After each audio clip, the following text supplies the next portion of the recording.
the nature of this program.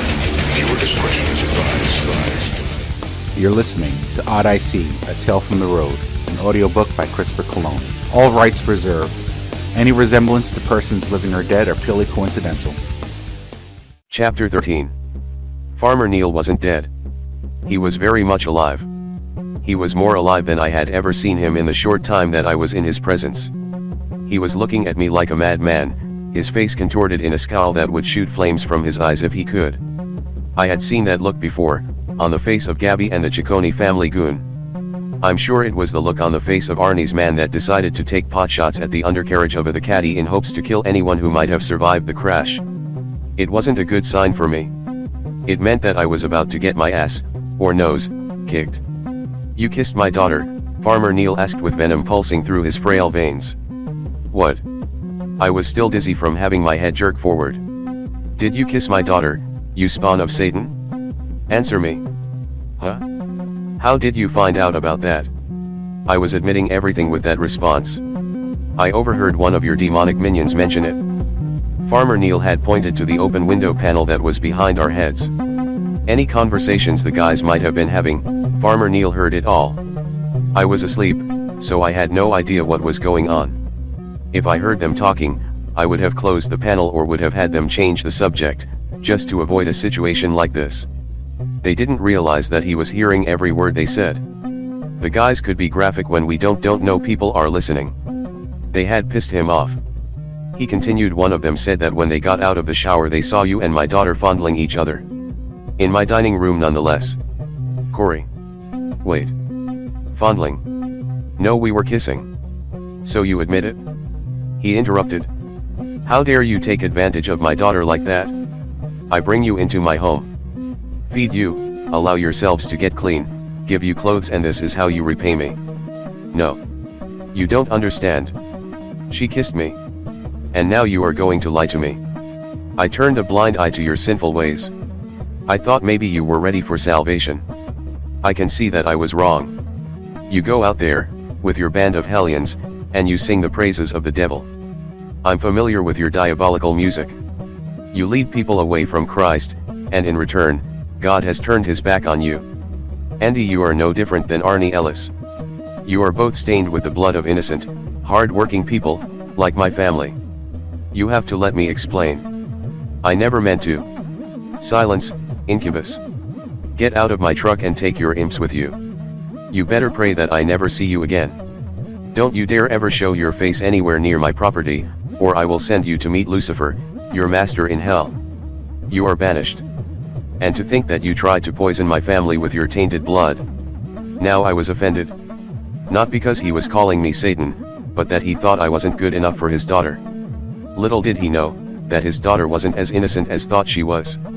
I wanted to spiteful and tell him, but I would have been feeding into his accusations.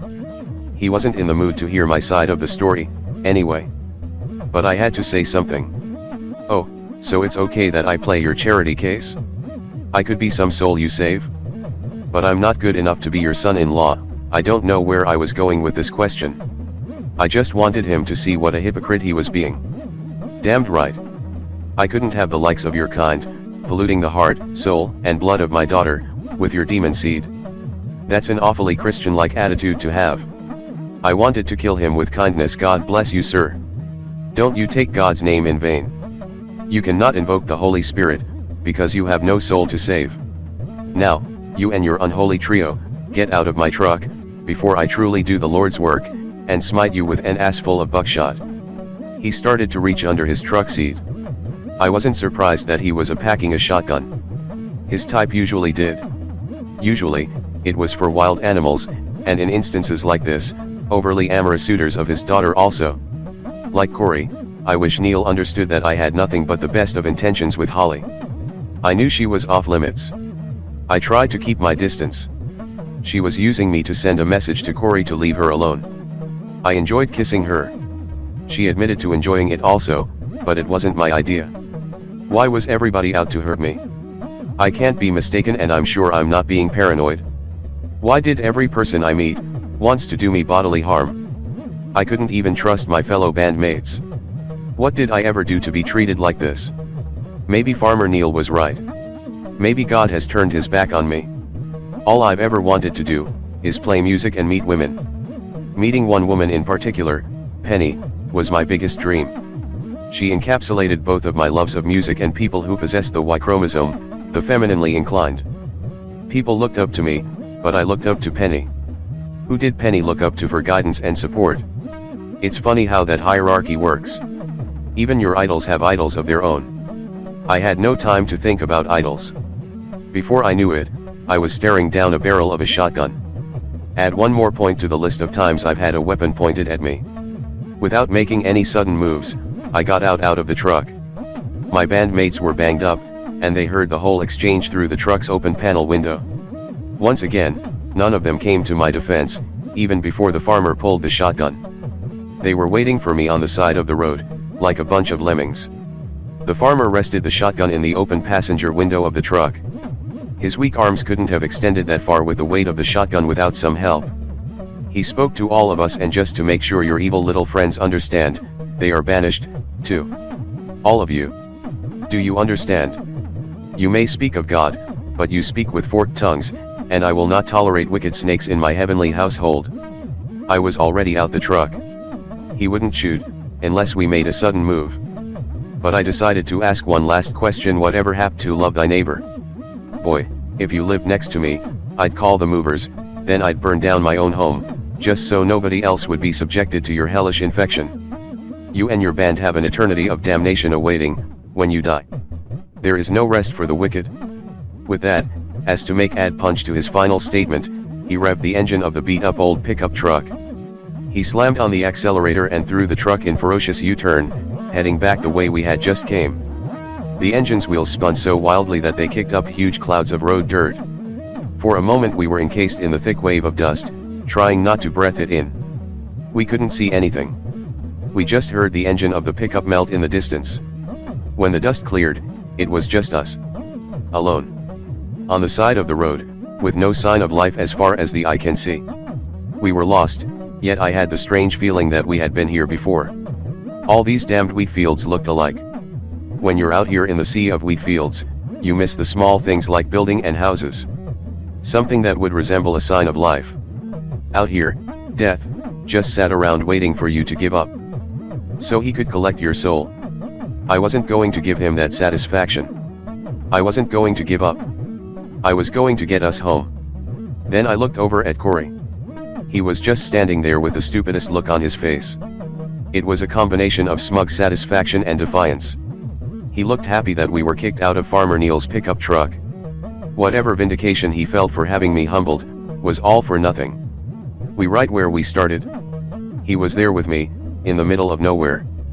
Who knows, we might even be farther from home. I wasn't paying attention to where Farmer Neil was driving. Corey was an idiot. He cut off his nose to spite his face. He did this to us. We were getting a ride home and he ruined our best chance of getting home quickly. What the fuck did you say that would have pissed him off so much? I addressed Corey. He had the nerve to try and look innocent. I didn't do anything. I was just telling the truth. Didn't I see you kissing her? Or were my eyes playing trick on me? Yeah, we were kissing.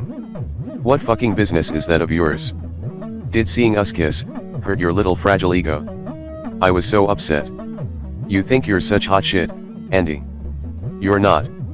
You think just because you hook up some teeny bopper groupies, that you are the man. Why are you watching me so hard? Go find your own chicks and stop trying to cock block me. I've never tried to stop you from getting laid. Yet, whenever you find out some other girl would rather get with me than you cry like a little bitch. Geez, you need get over your own insecurities, because none of that shit comes from me. That's all inside your head. I just want to play music, and if it helps me get some tail, so be it. All is fine with the world. Now you have to go and gossip like a fat secretary and get us kicked out here, in the middle of fucking nowhere. I'm not jealous of you. I never was, and I never will be. Corey had the guts to step right in my face. This isn't the time to try test me. I've had it up to here with your bullshit. You need to stand back before I do something we're both going to regret. What are you going to do, bitch? You don't have the balls. Corey couldn't finish his thoughts. I had my hands around his throat. Everything he's put me through the past couple of days flashed in my mind. I wanted to hurt him so bad, to make him pay. Even I couldn't believe I was choking him. I was so frustrated. Having my hands around his neck, squeezing the life out of him was very cathartic. What the hell was going on? He was my friend. He was my brother. He pushed me to the edge and dared me to jump, and I did. I realized how crazy this might have looked to an outsider. Like Farmer Neil said, Cain killed Abel. Corey's eyes were bulging and his tongue was hanging out of his mouth. I had relaxed my grip, but not by much. Jim and Dimitri were trying their best to get me off of Corey. I was possessed, a madman. Jimmy yelled, "For the love of God, Andy, you're going to kill him." For a split second, it didn't seem like such a bad idea. Corey was my Judas, my albatross, my Arnie Ellis. I had to kill him before he dragged me down. But I let go. Jimmy had always been my anchor to morality. He snapped me out of my rage. I was doing a terrible thing. I was the Siskian family goon, ready to kill, but distracted before I made the ultimate mistake. I let go of Corey. He was choking and coughing, trying to catch his breath. "You crazy motherfucker. Don't think I'm going to forget this. You dare lay your fucking hands on me." Corey started to lunge at me. I stood there, waiting. I didn't put up my hands, or try to get away. I deserved whatever punishment he had in store for me. Dimitri and Jim had tackled him and stopped his momentum. Corey struggled, getting more tangled up in their arms. "Let me go. I'm going to kick his ass." Dimitri said, "You're not going to do a fucking thing, and if you do, Jim and I are going to be there to stop you. So relax. We're lost and we need to get home. Isn't it bad enough that Raphael is dead? We don't need to be fighting amongst ourselves. We're brothers, man. So take a fucking chill pill. We'll settle this later, when we get back to Ithaca." Corey stopped struggling and Jimmy and Dimitri cautiously let him go. They were ready to hold him if his temper flared up again. Corey was still having trouble breathing, so that took a lot of the fight out of him. He relaxed.